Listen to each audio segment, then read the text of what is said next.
अच्छा भाई, आज की वीडियो केक के मुताल्लिक़ है। हम केक बनाना नहीं सिखाएंगे आपको, जैसा कि हम पहले ही बता चुके हैं कि ये चैनल कुकिंग बेकिंग सिखाने के लिए नहीं है, ये सिर्फ आपको हैक्स सिखाने के लिए है।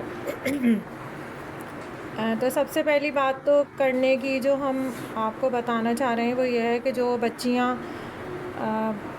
खाना पकाना सीखने की शौकीन हैं, 12-13 साल की उम्र की हैं, तो आप उन्हें बेकिंग से शुरू करवाएं। एक तो बेकिंग इंटरेस्टिंग होती है, दूसरी बात ये कि इसके अंदर कुकिंग नहीं होती है। यानी जैसे चूल्हे के ऊपर खाना पकाना है, तेल गरम करना, उसके अंदर चीज़ें डालना, उससे बच्चों का हाथ जलने का ख़तरा होता है। चूल्हे के साथ डायरेक्ट कांटेक्ट की सूरत में उनको भी कोई परेशानी हो सकती है, आपको भी इनसिक्योरिटी होती है कि बच्चे का हाथ वाथ ना जल जाए। तो आप चाहे अपने बेटों को सिखा रहे हैं या बेटियों को सिखा रहे हैं, आप अगर उनको बेकिंग से शुरू करवाएंगे तो उनका इंटरेस्ट भी मेंटेन रहेगा और वो किसी भी नुकसान से भी इंशाल्लाह बचे रहेंगे।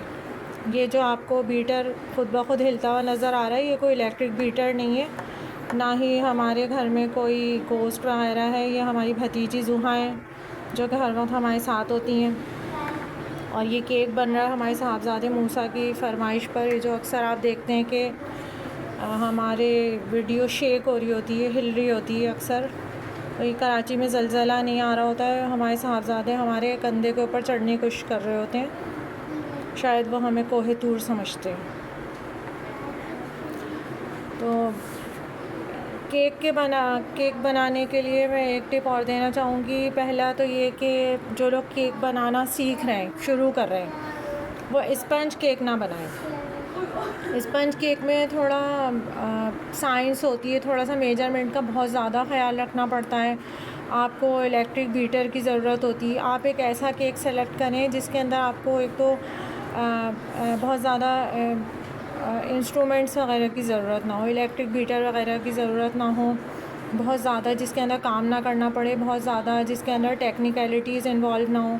एक सिंपल सा केक आप सेलेक्ट करें। जिस तरह मैं ये केक बनाती हूँ, एक तो ये कि मैंने बता दिया है कि मैं हर चीज़ जो है वो बड़े साइज़ में बनाती हूँ घर वालों की वजह से, और ये भी कि वो अगले 2-3 दिन तक काम आती रहे। तो ये एक पेज है, इसका नाम है शेफ़ एट होम के नाम से है शायद, उनकी रेसिपी मैं ज़्यादातर यूज़ करती हूँ। तो ये 3 इसके अंदर कप मैदा है और 1.5 कप इसके अंदर कोको पाउडर है, 3 कप ही इसके अंदर चीनी है, इसके अंदर 1.5 टीस्पून 1.5 टीस्पून जो है वो बेकिंग पाउडर है, 1 टेबल स्पून इसके अंदर बेकिंग सोडा है।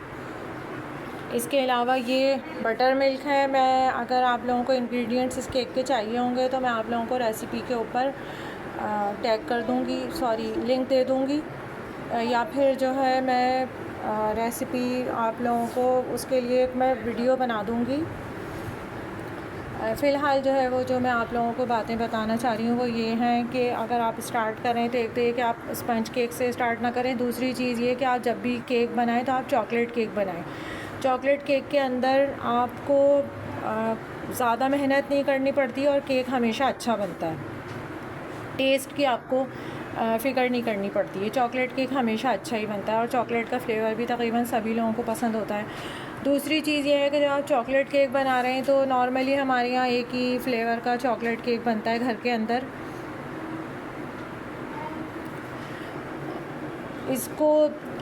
इसके अंदर थोड़ा सा इन्हेंसमेंट लाने के लिए, थोड़ी सी क्रिएटिविटी लाने के लिए आप इस तरह के जो ये कॉफ़ी पाउडर्स आते हैं ना, डिफरेंट टाइप के इनके फ्लेवर्स होते हैं, ये आप यूज़ कर सकते हैं। अगर आप ये केक के अंदर डाल देंगे, नेस्कैफ़े का है, सॉल्टेड कैरेमल है, ये आइस कॉफ़ी है, ठंडे दूध में मिक्स करके इसको पीते हैं। इसका फ्लेवर हमें बहुत पसंद है, हम अक्सर पीते हैं दूध में डाल के, और अक्सर ये हम अपने केक में भी डाल देते हैं। इससे होता है कि केक का फ्लेवर एकदम से बूस्ट कर जाता है। अब ये केक बहुत ही सिंपल सा है, जैसे कि मैंने बताया कि आपको एक तो चॉकलेट केक की रेसिपी लेनी है, दूसरी बात ये कि आपको एक सिंपल से केक की रेसिपी लेनी है जिसके अंदर आपको बहुत ज़्यादा बीटिंग नहीं करनी हो, जिसको आपको इस तरह की चीज़ें ना हो कि भाई सॉफ्ट पीक्स बनानी है, अंडे की सफ़ेदी को अलग बीट करना है, अंडे की जर्दी को अलग बीट करना है। जब आपका थोड़ा सा इंटरेस्ट डेवलप हो जाए, जब आपको थोड़ा सा चीज़ों के बारे में पता चल जाए, तो उसके बाद फिर आप डिफरेंट ट्राई करें। स्टार्ट हमेशा आसान चीज़ से लें। इस केक के अंदर ये है कि हमने ये अपने सारे ड्राई बैटर जो है वो ड्राई इंग्रेडिएंट्स जो है वो हमने एक जगह कर लिए। इसी में चीनी है, इसी के अंदर मैदा कोको पाउडर है, इसी के अंदर बेकिंग पाउडर है, इसके अंदर सॉल्ट भी है, और ये हमारा बटर मिल्क है। और ये जो जितने भी वेट इंग्रेडिएंट्स हैं ये सभी मैं इसके अंदर मिक्स कर दूँगी। उसके बाद इन सब चीज़ों को मैं एक साथ मिक्स करके इसको मैंने अपना ये केक पैन जो है तैयार करके रखा हुआ है, डस्ट करके रखा हुआ है। मैं इसके अंदर डाल के और इसको अवन के अंदर रख दूँगी बेक होने के लिए। और जब ये बेक हो जाएगा तो उसके बाद मैं आपसे बात करूँगी और आपको नेक्स्ट स्टेप बताऊँगी। हम ट्रेस लीचीज़ केक बना रहे हैं, 3 मिल्क केक बना रहे हैं जो कि स्पंज केक से तैयार होता है, लेकिन हम क्योंकि पैदा ही स्टेरियोटाइप्स को ब्रेक करने के लिए हुए हैं तो हम हमेशा हर चीज़ को अपने तरीके से करते हैं। तो आज वैसे हम भी एक एक्सपेरिमेंट ही कर रहे हैं, देखते हैं कैसा जाता है। बेक होने के लिए रख दिया है केक, क्योंकि काफ़ी बड़ा है, 3 कप मैदा है और 1.5 कप उसके अंदर कोको पाउडर है, यानी तकरीबन 4.5 कप आटे का ये केक बन रहा है। काफ़ी बड़ा केक है, तो इतना बड़ा केक जब आप बनाते हैं तो उसके बेकिंग टाइम भी उसका काफ़ी ज़्यादा होता है। और फिर जो हम लोग गैस अवन्स यूज़ करते हैं वो भी इतना ज़्यादा उसकी कुकिंग जो होती है वो इतनी एक्यूरेट नहीं होती। आप अपने अवन को अच्छी तरह जानते होंगे, आपको पता होगा कि बिल्कुल टेम्परेचर के मुताबिक चलता है या उसको आपने एक्स्ट्रा टाइम देना पड़ता है।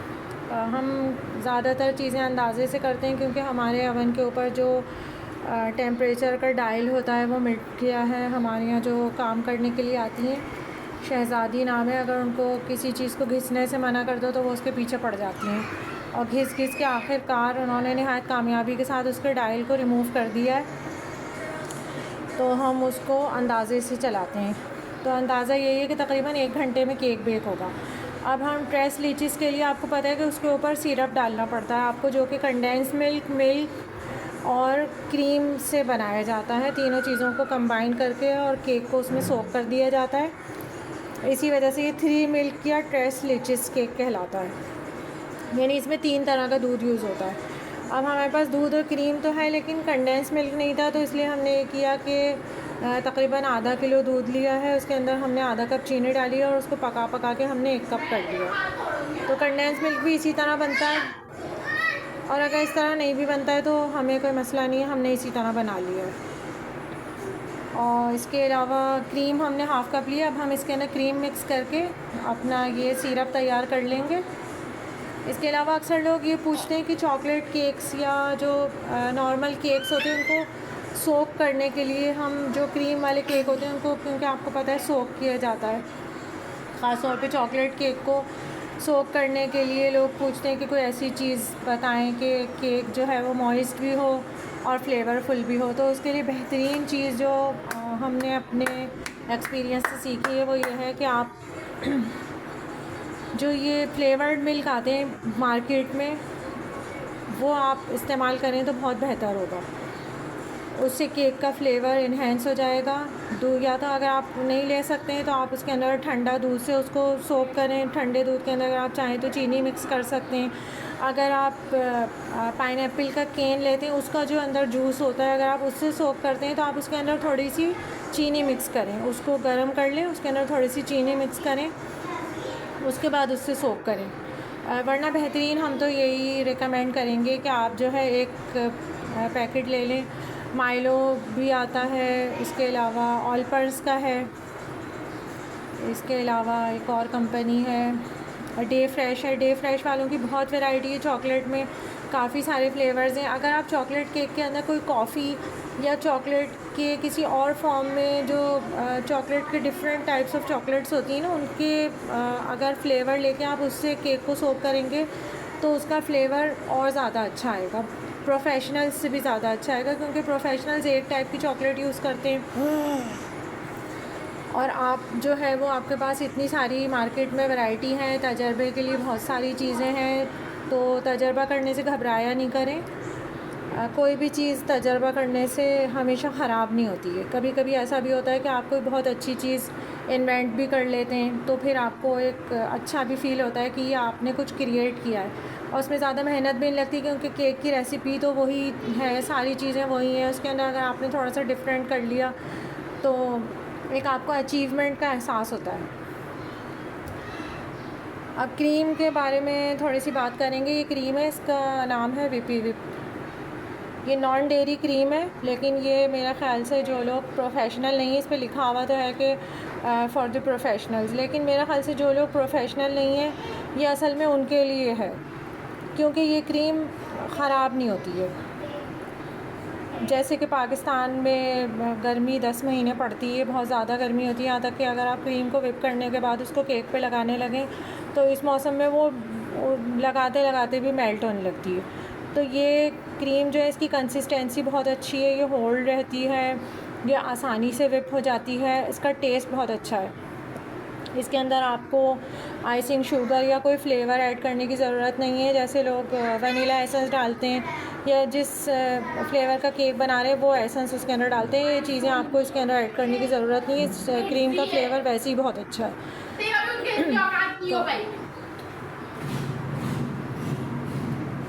तो ये जब भी आप केक बना रहे हो, क्रीम केक बना रहे हो, तो आप ये क्रीम जो है आंखें बंद करके ले सकते हैं, इस्तेमाल कर सकते हैं। इसकी प्राइस भी बहुत मुनासिब है, इसका इस्तेमाल भी बहुत आसान है, और ये आप अगर अनाड़ी भी हैं तो आप तब भी इसको आराम से बग़ैर ख़राब किए यूज़ कर सकते हैं।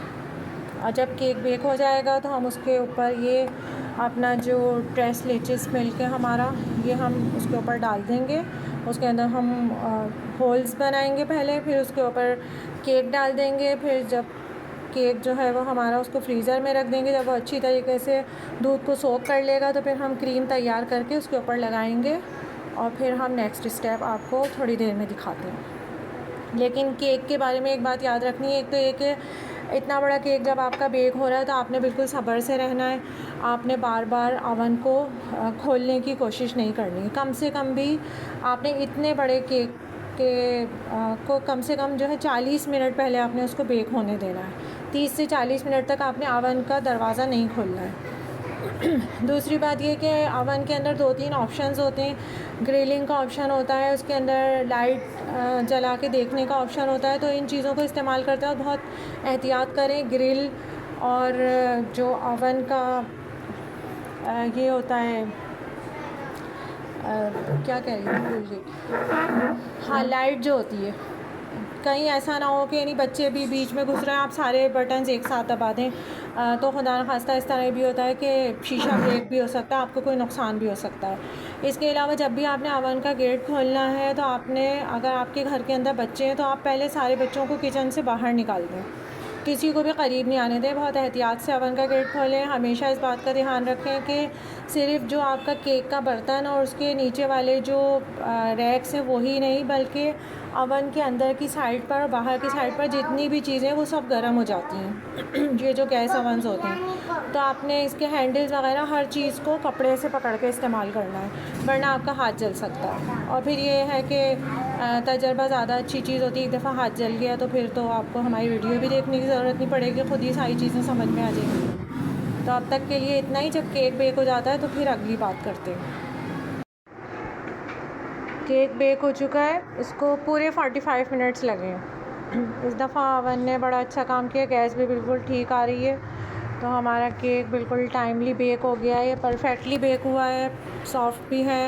ये देखें, बाउंस बैक कर रहा है और अंदर तक से ये कोक्ड है। इसके अंदर हमने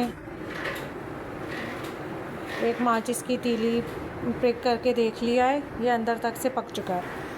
तो अब ये थोड़ा ठंडा होने देंगे। जब तक केक ठंडा ना हो जाए, ना आप उसको पैन में से बाहर निकालने की कोशिश करें, ना आप उसके ऊपर कोई फ्रॉस्टिंग लगाने की कोशिश करें। आपने बिल्कुल सब्र से उसको पंखे के नीचे रख देना किसी ऊंची जगह पे, ताकि बच्चे उसको छेड़ने के चक्कर में अपना हाथ ना जला लें। आराम से इसको ठंडा होने दें। जब ये थोड़ा सा नीम गर्म सा रह जाएगा तो फिर आप चाहें तो इसको पैन में से निकाल लें, लेकिन उससे पहले आपने निकालने की कोशिश नहीं करनी, वरना केक टूट भी सकता है। केक हमारा फ्रीज़र में ठंडा हो रहा है। हमने उसके ऊपर जो 3 मिल्क बनाया था वो डाल दिया है। अब हमने उसको ठंडा करने के लिए रखा है। अब हम क्रीम को विप कर रहे हैं।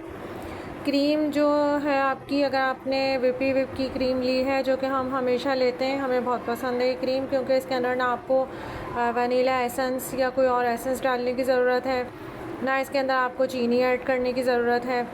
बस सिर्फ आपने ये ध्यान रखना है कि जब आप क्रीम को विप करेंगे तो उस वक्त क्रीम चिल्ड हालत में होनी चाहिए, यानी खूब अच्छी तरह ठंडी हो, जमी हुई ना हो, और ना ही रूम टेम्परेचर पर हो।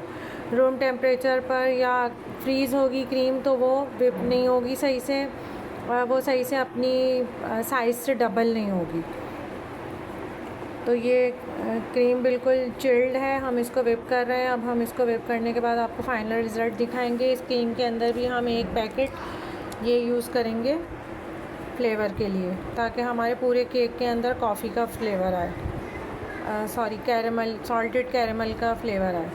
चॉकलेट के साथ साथ सॉल्टेड कैरेमल का भी फ्लेवर आएगा उसके अंदर। ठीक है, अब हम क्रीम को विप कर लें, फिर आपको फाइनल लुक दिखाते हैं केक की। क्रीम विप हो चुकी है।